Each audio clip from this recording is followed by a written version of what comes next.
whole another dimension of the prophetic. Yeah. When I can, it's one thing for me to interpret your dream, right?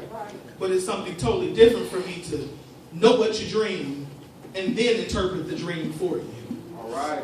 None of that. He then tells them, he says, and if you can't do this, I'm going to kill you. And they all look at him and say, well, Nebuchadnezzar, why don't you just tell us the dream? And we'll go ahead and we'll be able to tell you what it means. And of course he says, listen, y'all think I'm crazy. I told you to tell me what my dream was. Because if you have such a lifeline with your God, you should be able to tell me what it is. And he's supposed to be this great big God. He's supposed to be able to, then you can interpret it for me. Amen. None of them can do it, and he kills them all. Daniel hears of this and says, okay, put me in front of the king and let me try. He goes before the Lord and he says, God, I need you to show me what this is that the king is doing. I need you to show me this dream so I can interpret the dream for him. Of course, they bring him in front of the king. Daniel tells him what the dream is. He tells him the dream, and because of this, Daniel is then promoted to being the first person over all of Babylon. Yeah. So wait a second. So now we have a story where the slave just got promoted to being the first in charge. All right. Got that? Still with me? Mm-hmm. Then, after all of this, Nebuchadnezzar looks at Daniel and says, and he says and makes a declarative statement. He says, surely your God is God. Right. Now that sounded good to you, doesn't it? I mean, that sounds like now we can shut down the church service because he's delivered and he's been set free, right? It sounds to me like he's had an encounter with Jesus Christ and now he's saved and all we need to do is throw him in some water and slap some oil on him, right? He should be speaking in tongues or something after having an encounter like that. You mean to tell me you can interpret my dream, tell me my dream and interpret my dream and no one else in the land can do this? He is astonished. He has put him over all of his money, over all of his land. He has, at this time, is the greatest king to ever walk the earth, and he put Daniel over all of it. Amen. Sounds good, right? Amen. But then the next time, right after that, he builds a statue to his God. That might not bother you, but it bothers me. That concerns me. Now I have an issue. All right. Because you mean to tell me God has delivered you. God has set you free. All right. God has told you how to establish your kingdom and become the greatest kingdom to ever walk the earth. And you're going to go back to that? All right. That don't make sense to you, okay? Yeah, I understand. I know I'm a little weird. I told you. There are certain things in the Bible that I always have questions. And I'm like the guy who likes to search out the little comma. Like, there's a comma there. That means something. I can find out what this comma means. But can you imagine being in such a place of pain where the pain is so intense in your life that you have done, think about it, you've done everything right. You have brought them to church. You have prayed all night for them. You have missed meals for them. You have spent all your last resources on everything. You've given what you didn't have, and then they turn around and slap you in the face. All right. All right. That makes a little more sense. How about this? You left the club. You stopped smoking. You stopped doing all the things that you knew that you weren't supposed to be doing.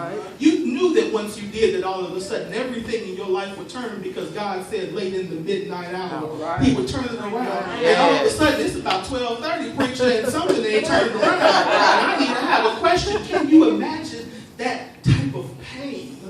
Do you remember the pain it was like when you thought that God, when you knew that God was right there and you can see him, and then all of a sudden he just kind of disappeared from you? Or the type of pain that it was like when you thought you had life together and you had it all figured out. And you knew you were just at the point of your breakthrough, and then all of a sudden something happened and in an instant it was all gone. That type of pain where at 2 o'clock in the morning, when you're trying to sleep, you're tossing and turning and going back and forth, and you pick up the phone and ain't nobody answering, and you're trying to text somebody, and all of a sudden the person who usually is up at 2 in the morning, all of a sudden they're up at 2 in the morning, and you're by yourself. That type of pain is the type of pain that Daniel is facing at that moment.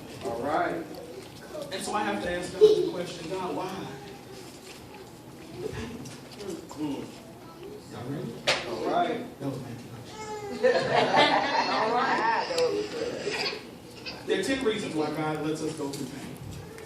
And I'm not going to have time to give you all of them. Otherwise, you're going to break out some food. The real event's not for a couple of weeks. All right. Pain. Pain is an unpleasant feeling that is often caused by intense or damaging stimuli. Pain is an unpleasant sensory or emotional experience associated with actual or potential tissue damage. That's pain. 10 reasons why God allows pain. You ready? All right. Reason number 1. God allows pain because pain is God's way of protecting us. All right. According to the American Association of Pain, there is a type of pain called protective pain or nociceptive pain. Protective or nociceptive pain is caused by stimulation of peripheral nerve fibers that respond to stimuli approaching or exceeding harmful intensity and may be classified according to the mode of noxious stimulation. It is also defined as pain that we consider normal pain. Normal in the sense that it evokes the appropriate or proper reflex or response. What does I mean? Have you ever tried to put your hand on the oven when it's hot and notice that without even you doing anything, your hand moves? Yeah. According to this study, your hand actually moves, or excuse me, the nerve signal to move your hand happens way before your hand actually moves. Because the stimuli of the heat sends a signal to the nerve that says move, and sometimes it takes a second for your hand to get back the stimuli and saying, pick it up, fool, it's hot. So your body has a built-in system that says, hot, move.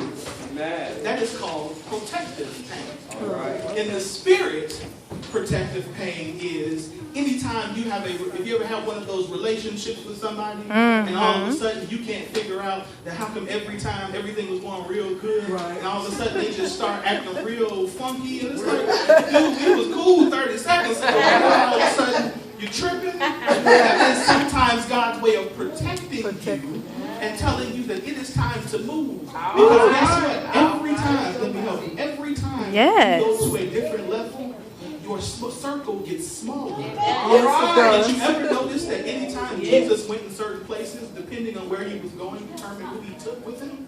Think about it. Normally he walked with 70. Then when he really wanted to start building a kingdom, he moved to 12. All right. When it was time for him to go to Gethsemane, he took 3. All right. But when he went to the cross, he went alone. Anytime you go to a different dimension in God, there is going to be a change in your circle. And you can't be concerned with who's there. That's right. You only got to remember the purpose and the plan. Because as long as God is there with you, That's it. all that you need. That's all You don't really need a crowd because oftentimes the crowd is getting on your nerves. Yes, talk about it. Because now I got to deal with Judas is crazy behind and Peter talk too much anyway. And Philip always got a whole bunch of questions and I got to get to the cross. Yeah. I don't need all of these. Yes. If you're with me, I can make it. He says, even though this thing's really going to hurt me, I know nevertheless, not my will, but thy will be done. Protective pain. The second reason why God sends us through pain is because pain is God's way of pruning us. Pain is God's way of pruning. John 15 says that I am the true vine and my Father is the husbandman. Every branch that bears not fruit, he takes away. Translate that, he says, every branch that bears much fruit, he takes it off and throws it away. And every branch that bears much fruit, he purges it, that it might bring forth more fruit. Let me say that again. He purges it, that it might bring forth more fruit.